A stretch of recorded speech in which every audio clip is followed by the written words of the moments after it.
नमस्कार दोस्तों, आप देख रहे हैं द मेन न्यूज इंडिया। आज हम बात करेंगे बिहार का चर्चित यूट्यूबर मनीष कश्यप के बारे में।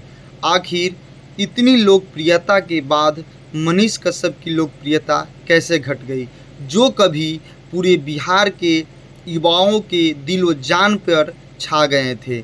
हर एक मोबाइल में, हर एक के ज़ुबान पर अगर कोई था तो सन ऑफ मनीष कश्यप। किसी का इतना हिम्मत नहीं होता था कि कोई युवा के सामने में मनीष कश्यप की बुराई कर दे। जहाँ पर भी अगर चौक हो, चौराहा हो, कहीं भी हो, अगर मनीष कश्यप की बुराई कर देते थे तो वहाँ पर युवा लोग उसे अच्छी तरह से जलील कर देते थे।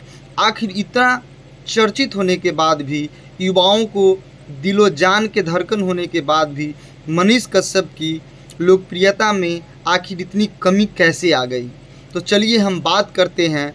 हम अपनी विश्लेषण के हिसाब से हमने ये पाया है कि एक ऐसा समय था जो मनीष कश्यप न किसी दल में था, न किसी पार्टी में था, और वो अपनी खबरों को निष्पक्ष तरीके से रखते थे।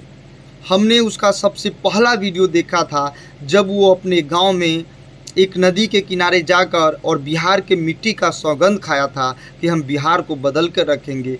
तब लगा था कि यह पत्रकार जो है निष्पक्ष पत्रकारिता करेगा और बिहार के लिए बहुत कुछ कर पाएगा। लेकिन जैसे जैसे समय बढ़ता गया, उनकी लोकप्रियता बढ़ती गई, उनकी आकांक्षाएं भी बढ़ती गई। सबसे बड़ी उनकी लोकप्रियता में अगर कमी आई थी तो भारतीय जनता पार्टी को ज्वाइन करने के बाद।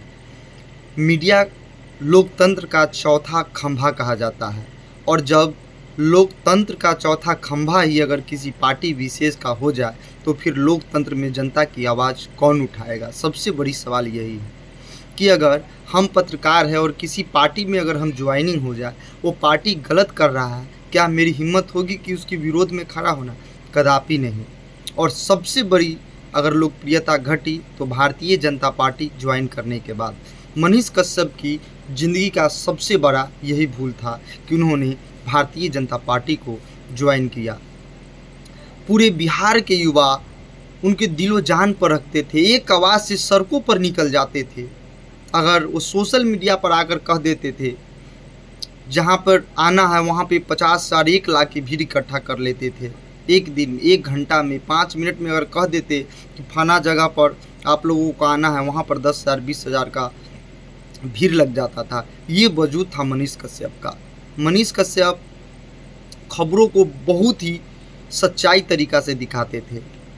एक मेरे the main news India channel का हमरा जो हम टाइटल में लिखते हैं कि न पक्ष और न विपक्ष, खबर वही जो निष्पक्ष हो, इस तरीक़ा से मनीष कश्यप शुरुआती दौर में काम किया। न पक्ष और न विपक्ष, खबर वही दिखाते थे जो निष्पक्ष होता था। लेकिन उन्होंने अपनी बढ़ती महत्वाकांक्षा को नहीं रोक पाए। उन्होंने यह नहीं सोचा कि हम किस लिए हैं, हम किस लिए बने हैं, हम जिस लाइन में हैं वही मेरे लिए सटीक है। अगर हम पत्रकारिता करते हैं तो हम जनता की आवाज़ है, और अगर हम ही चुप हो जाएंगे तो फिर जनता कहाँ जाएगी, उसके बात दब जाएगा, उसकी बातों को कौन उठाएगा। मनीष कश्यप ने इस सब पर विचार विमर्श नहीं किया और भारतीय जनता पार्टी ज्वाइन कर लिया। इसीलिए भारतीय जनता पार्टी ज्वाइन करना ही मनीष कश्यप की ज़िंदगी की सबसे बड़ी भूल थी।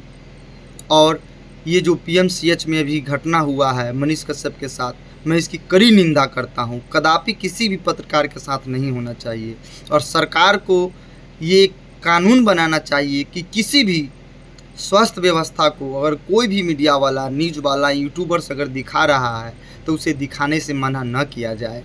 इससे क्या होता है कि हमारे समाज में बहुत ऐसे व्यक्ति है जिसका दमन हो रहा है, बेचारा दर दर की ठोकरें खा रहा है, अस्पताल की चक्कर लगा रहा है, उसका इलाज नहीं हो रहा है।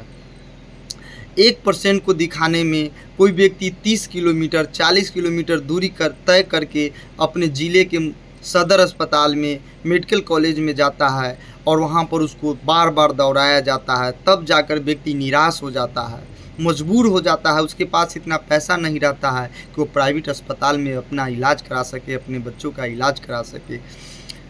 एक दिन में वहाँ कुछ नहीं हो पाता है। और आज गए डॉक्टर, दवा लिखा, दवा भी नहीं मिला, 4-5 जांच लिख दिया। एक जांच आज कराइए, फिर कल दूसरा जांच कराइए, फिर तीसरा जांच के लिए फलाना दिन आइए।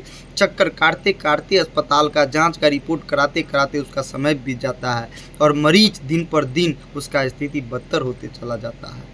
तो इस सब के लिए मनीष कश्यप जो आवाज़ उठाते थे, उसकी जितनी सराहना किया जाए मनीष कश्यप का उतना कम था।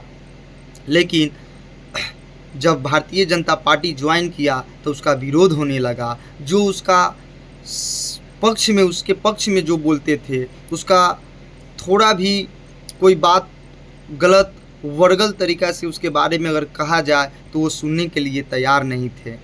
ऐसे ऐसे लोग उसके विपक्ष में बोलने लगे और यहाँ तक कि गाली भी देने लगे कि वो अब अच्छा नहीं कर रहा है, वो बहुत गलत किया भारतीय जनता पार्टी ज्वाइन करके।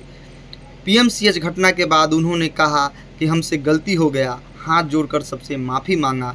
हो सकता है कि उसकी ज़िंदगी की एक बदलाव की खारी तैयार हो गया हो और अभी भी आशा है ये कि वो किसी पार्टी को ज्वाइन न करे और लोकतंत्र का चौथा खंभा बनकर जनता का आवाज़ बना रहे और जिसका दमन हो रहा है, जिसका शोषित वंचित लोग है, उसका आवाज़ उठाए।